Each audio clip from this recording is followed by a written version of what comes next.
Tite é um arquiteto de uma casa de alto padrão. Então, ele tem tudo na mão para montar uma grande casa, né? Para montar uma mansão. E eu acho que foi um pouco disso que a gente conseguiu observar hoje, né? Não tem nada de problema no jogo que foi feito. O segundo tempo a gente fala que descaracteriza um pouco porque o próprio Orlando City também tira seus atletas. Sim. Então, fica um jogo até mais igual de equipe para equipe e o Flamengo mais talentoso do que o Orlando City, no caso. Né? Mas a gente acaba julgando esse primeiro tempo justamente porque aquele time que tem essa característica de início encontrou dificuldade. Tem uma análise tática para a gente falar um pouquinho desse Flamengo também, né? Vamos falar um pouquinho aí de como o De La Cruz se comportou hoje. Acho que era a maior expectativa de como o Tite ia escalar. Sem dúvida. Né? Então a gente peguei o lance aí do início do jogo, né? Começa, a gente já vai ver a linha de 4, o Flamengo marcando com 2 linhas de 4, como já era com o Luiz Araújo, e o De La Cruz à direita, né? Dobrando a marcação aqui com o Varela. Então a gente vai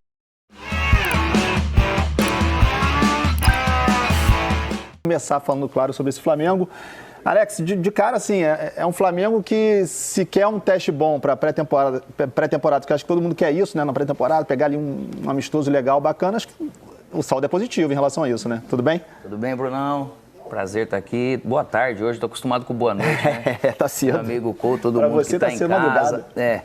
Na verdade, assim, ó, todo trabalho, aquilo até que acontece que não é bom nesse início, ele acaba sendo importante. E o Orlando ofereceu dificuldades ou características que são importantes para o Flamengo acabar observando.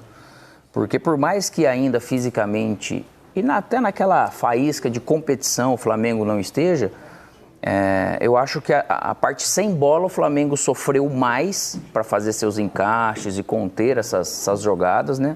Os números do jogo diz isso, né? A posse de bola maior do Orlando City, mais acertos, mais finalização em gols, assim, um jogo muito mais, eu acho que azeitado, principalmente vamos colocar no primeiro tempo, porque o segundo tempo começa já a mudar e ele vai ficando mais comprometido essa análise coletiva, mas eu acredito que ofensivamente o Flamengo mostra com bola talento, lógico, individual, e eu acho que essa engrenagem ela vai começar e vai passar a fluir cada vez mais, mas ao mesmo tempo sem bola vai ter que tomar cuidado sim, para fazer alguns ajustes. O Ayrton Lucas foi até muito bem, acho que marcando ali, só que sofreu bastante a linha de trás e a linha de trás acabou não sendo, acho que não fazendo um bom jogo. Então por aí a gente começa, acho que, discutir com algum alerta nesse sentido mais sem bola para o Flamengo. Então, Ana, para o flamenguista, que recado esse Flamengo deixa depois desses 2 amistosos aí nessa pré-temporada americana? Tudo bem? Tudo bem, Bruno, Coutinho, Alex, sempre um prazer falar com vocês. Eu acho que é tudo novo, né? Eu falei durante a transmissão que o Tite é um arquiteto de uma casa de alto padrão. Então, ele tem tudo na mão para montar uma grande casa, né? Para montar uma mansão. E eu acho que foi um pouco disso que a gente conseguiu observar hoje, né? Ele colocou ali em tese o De La Cruz jogando em mais de uma função no mesmo jogo, acho que isso foi legal, porque tem muita dúvida como é que ele vai jogar. Ele vai jogar como meia centralizado, vai jogar aberto pelos lados, vai bater com o Arrascaeta. Então acho que isso foi legal de observar. Quando saiu a escalação, eu olhei para a cara do PC e falei, tá faceirinho esse Tite. O Alex conhece bem o figura. Quando eu vi só jogando com o Pulgar, né, que em tese é esse jogador mais marcador, eu falei, tô achando meio faceirinho. E realmente foi como se apresentou o jogo. O Flamengo teve um pouco mais de dificuldade de marcação no meio-campo por uma escolha, por uma forma como o Tite achou melhor que o time deveria se comportar hoje. Até a gente falou sobre a possibilidade de jogar com o Alan, como ele vai fazer para fazer esse time marcar um pouquinho mais no meio, porque aí espirra na última linha e o Alex foi muito feliz em falar sobre isso, né? Por que a gente achou até que o Fabrício Bruno acabou se destacando? Porque acabou sobrando muito ali para ele, principalmente no individual, e ele conseguiu dar conta. Então, acho que tem muitos pontos mais coletivos para observar, pelo menos na minha visão, do Flamengo hoje do que individuais. No segundo tempo, como ele modificou muito a equipe, fica difícil fazer uma avaliação sobre o contexto. Eu gostei muito da entrada do Bruno Henrique, mas eu acho que o recado é esse, né? É um ótimo arquiteto, junto com um bom elenco, e tem tudo aí para estruturar esse time com calma, tranquilidade daqui para frente. De repente, desse time reserva, desses jogadores que entraram, que de repente já estão ali prontos para serem titulares. O Luiz Araújo, por exemplo, tinha sido titular, saiu para o De La Cruz, enfim. É um Flamengo que essas peças do segundo tempo, a grande maioria, algumas podem perfeitamente virarem titulares aí nesse time do Tite. Então, se você for pegar Alan, Bruno Henrique, eu gosto muito do Matheus, tem muito daquilo que depende da característica daquele jogo ou de como o time vai estar fluindo.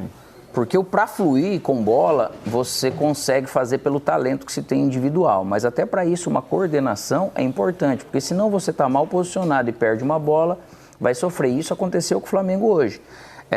O Flamengo consegue povoar muito mais, de uma forma melhor, o lado esquerdo, porque o Arrascaeta tem muito mais para vir, junto com o Cebolinha, e o Pedro ele fica mais centralizado. Então aqui fica menos jogadores, vamos dizer, que é o Pulgar com o De La Cruz, e sobrecarregou, na verdade, o Varela e vai sobrecarregar qualquer um outro lateral. Então isso, em termos de estrutura, eles vão ter que ver. Varela sofreu um pouquinho ali hoje, né? Sofreu, e a maioria das jogadas eles vieram por ali, né? Apesar de ter jogadas por dentro, porque o Flamengo não conseguiu pressionar muito, né? Nos setores. Então, o Orlando City ou qualquer time que conseguir ter essa posse de bola, porque a característica desse time do Flamengo ele é muito mais de qualidade. Sem a bola sofre. E o cara, e esse de qualidade ele pode fazer e marcar melhor, só que ele vai ter que fazer um esforço a mais daquilo que tem. Mas o Flamengo ele tem, você vê o Davi Luiz, ele entra para ele, é muito tranquilo, de repente, jogar ali atrás. O Vitor Hugo, eu acho também um jogador que pode crescer bastante. Sentiu ali uma lesão que tu não sabe direito o que é ainda, rapidinho saiu, né? A questão do Gabigol, cara, dele jogar, e essa questão dele jogar ali somente como 9, cara, eu acho que e ele que pediu, mas o Gabigol, ele flutuando, ele sendo quase um segundo homem, ele vai muito bem com outro cara chamando atenção, né? Porque ele faz esses movimentos no movimento do adversário, vamos dizer, né? Ele faz muito bem. Então o Pedro consegue chamar alguma atenção, ou ele junto com o Bruno Henrique, para ele poder não ser essa presa para dois atacantes, né? Para isso o time tem que fluir muito bem, particular, para poder sobrar realmente alguma coisa pro Gabigol, que também pode estar jogando a qualquer momento, cara. Mas todo tipo de exposição a dificuldades, ela é muito melhor para sua preparação, porque o ano ele vai te exigir mais, né, cara? Então, pelo menos você não fica com nada enganado. Não tem nada de problema no jogo que foi feito. O segundo tempo a gente fala que descaracteriza um pouco, porque o próprio Orlando City também tira seus atletas. Sim. Então, fica um jogo até mais igual de equipe para equipe, e o Flamengo mais talentoso do que o Orlando City, no caso. Né? Mas a gente acaba julgando esse primeiro tempo justamente porque aquele time que tem essa característica de início encontrou dificuldade. E deu para perceber nessa sintonia fina de movimentos, realmente o Orlando City melhor, mais leve. Ainda o Flamengo precisando... Mais preso, né? Eu tava dando uma olhadinha no time. Esse time chegou na semifinal da MLS e mudaram 2 jogadores somente, né? Um volante e um meio. O Lodeiro, inclusive, estreia hoje. O outro volante que entrou, o Kovacic, ele é um jogador que acabou de chegar ao Orlando City, né? Então, são 9 jogadores do time que chegou na semifinal da MLS. O Lodeiro jogou bem, meteu a bola na trave. Coutinho, deu passe pro gol, né? Pois é, deu passe pro gol, do Angulo. Tem uma análise tática pra gente falar um pouquinho desse Flamengo também, né? Vamos falar um pouquinho aí de como o De La Cruz se comportou hoje. Acho que era a maior expectativa de como o Tite ia escalar. Sem dúvida. Né? Então, peguei o lance aí do início do jogo, né? Começa, a gente já vai ver a linha de 4, o Flamengo marcando com 2 linhas de 4, como já era com o Luiz Araújo, e o De La Cruz à direita, né? Dobrando a marcação aqui com o Varela. Então, a gente vai ver ali o primeiro combate sendo feito pelo Arrascaeta e o Pedro. A linha de 4 no meio, ó. Everton, Cebolinha, Gerson, Pulgar e De La Cruz, e ele marcando aqui pelo lado direito. Foi assim, basicamente, o jogo inteiro, o primeiro tempo inteiro. Até o momento ele trocou com o Everton, mas basicamente jogando pelo lado direito. Esse é o comportamento sem a bola. Agora, com a bola, que é interessante a gente observar. A gente vai ver aí, ó, o lance do gol. O Flamengo recupera a bola, ele estava lá pelo lado direito, ó. Ó o movimento dele para vir centralizar e o Varela passando.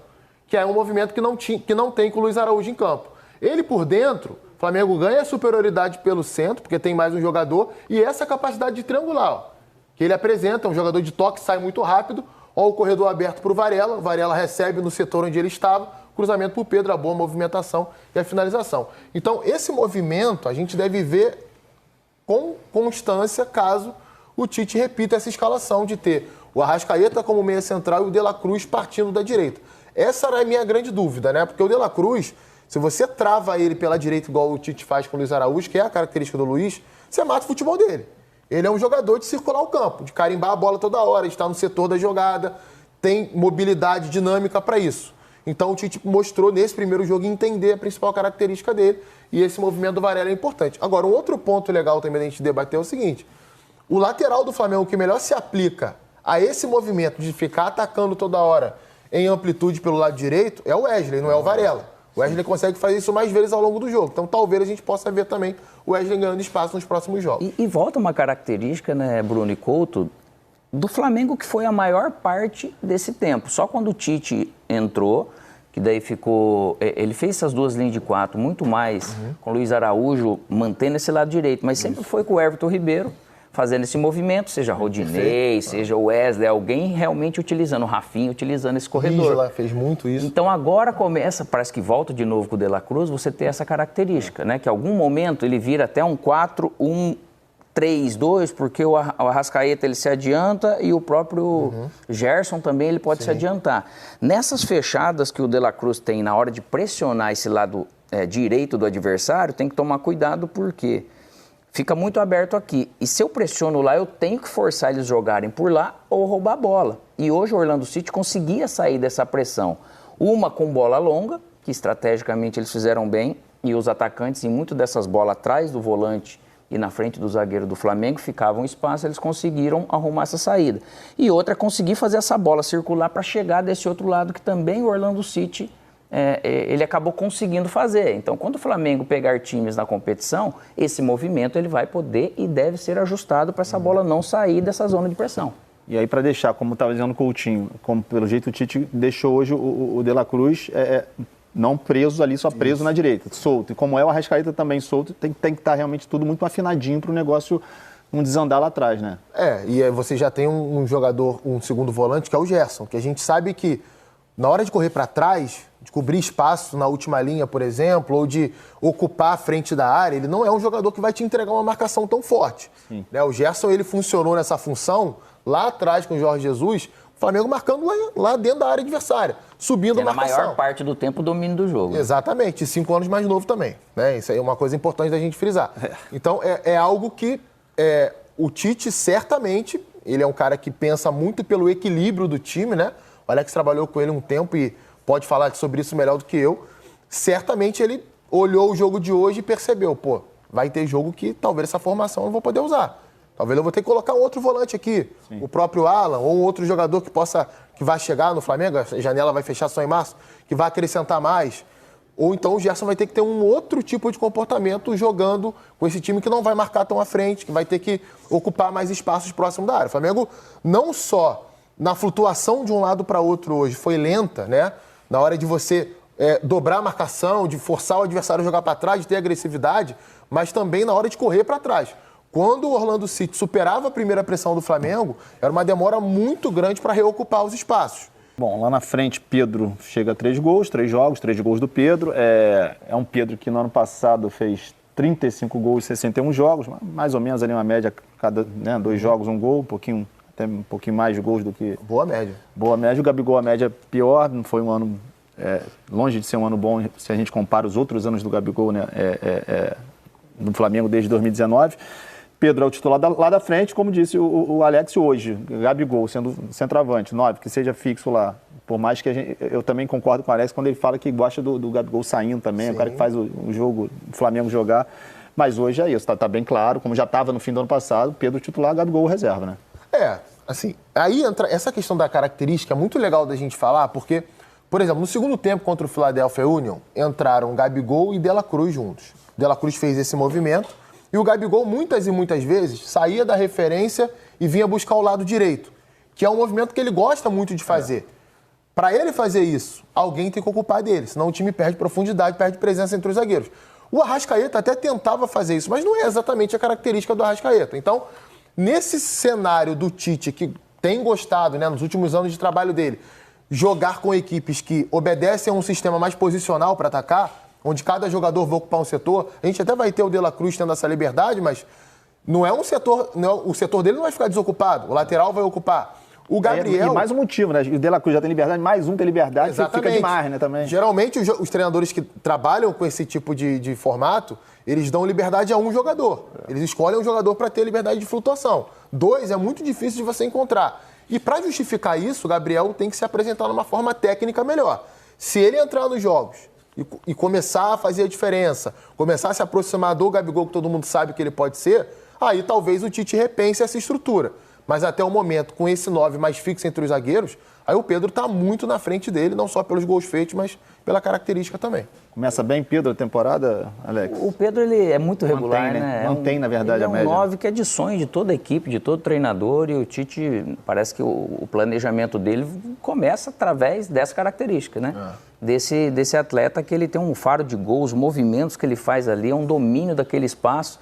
E como ele sai para flutuar pouco, então ele se desenvolve realmente naquele setor, né, Bruno e Couto? Então, se você pega um exemplo, por mais que vá jogar o Gabigol e ele possa fazer isso também, parece que é daquele jogador que ele quer mais a bola, né? Ele vai até a bola, vai até a bola o tempo todo. E o De La Cruz, como também entra muito por dentro, como fazia até o Everton, pode ser que em algum momento o Arrascaeta esteja jogando com o Gabigol e o Gabigol faça esse movimento por trás desse cara que vai entrar para acompanhar o De La Cruz. Só que daí pode ser que a profundidade ela seja um pouco mais do Arrascaeta por aí, nesse jogo de aproximação. Tentou fazer um movimento ou outro, porque o Cebolinha ele fica muito mais aberto. Ele não é de vir por dentro e profundidade bem pouco, assim. O Gerson tentando fazer alguma infiltração, se está tendo uma articulação mais central para o lado direito com os jogadores que eles estão, com a Arrascaeta e o De La Cruz, um exemplo. Mas nesse sentido o Gerson ele vai ter que ter um time, ele e o Pulgar, ou esses dois volantes que jogarem, porque eles são aquele escape da bola de retorno. Está muito congestionado, que o Fluminense ele faz muito bem isso, desse jogo de aproximação no setor, já tendo praticamente uma jogada ou alguém, esse terceiro homem que vai ocupar esse espaço. Para eles serem, não só com a bola, esse desafogo de um passe de retorno, ao mesmo tempo se perde a bola, eles têm esse suporte. Então a movimentação, o tempo ela vai ter que ser ajustada, né, cara? Para com bola e sem bola você ter a mesma eficiência.